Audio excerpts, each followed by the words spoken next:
So ராக்காய் team என்ன பயந்துட்டாங்கன்னா, நயன்தாரா வச்சு ரொம்ப வருஷம் கழிச்சு ஒரு ஹீரோயினை வச்சு ஒரு படம் எடுக்கிறோம், அப்படி இருக்கிறப்ப இது இட்லி கடை மாதிரி வருமா அப்படிங்கிறது ஒரு சந்தேகத்தை கொண்டு வந்திருக்கு. ஸோ நயன்தாரா டீம் எவ்வளவோ ட்ரை பண்ணாங்க, தனுஷ் வெளியிட்ட அதே நேரத்துல நயன்தாரா படமும் வரணும் அப்படிங்கிற மாதிரி. பட் நயன்தாராவால அதை பண்ணவே முடியல, ப்ரொடக்ஷன் டீமும் அதுக்கு வந்து ஒத்துழைக்கல அப்படிங்கிற மாதிரி சொல்றாங்க. ஸோ அதனால நயன்தாரா கொஞ்சம் காண்டாகி, சரி ஏதாவது ஒரு பண்டிகை டேட்ல, இந்த தீபாவளி டேட்ல இல்ல அதுக்கப்புறம் எப்பயாவது விடலாமான்னு பார்த்தா அப்பயும் வந்து இட்லி கடை வர மாதிரி வந்து நியூஸ் எல்லாம் வந்துட்டு இருக்கா. ஸோ எப்ப என்ன படம் வரப்போறதுன்னே தெரியல. ஸோ தனுஷோட அடுத்தடுத்த படம் வந்து லைன் அப்ல இருந்துகிட்டே இருக்கு. ஸோ கண்டிப்பா தனுஷோட படமும் நயன்தாரா படமும் ஒரே நாள ரிலீஸ் ஆகுமா அப்படிங்கிறது வந்து 90% கன்ஃபார்ம் மாதிரி தெரியுது.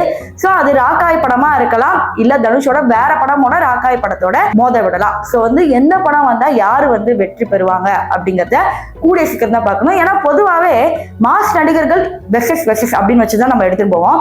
முதல் முறையா நடிகருக்கும் நடிகைக்கும் வர படம் யார் வந்து அதுல ஜெயிக்க போறாங்க அப்படின்னு ஒரு பெரிய எதிர்பார்ப்பு இருக்கு. இது வந்து ஒரு அன்அபிஷியல் நியூஸ் தான், அபிஷியல் நியூஸ் இல்ல. பட் வேணுட்டே படத்தோட எதிர்பார்ப்பு அதிகரிக்கிறதுக்காக இந்த மாதிரி நியூஸ் வரலாம் அப்படிங்கிற மாதிரி சொல்றாங்க.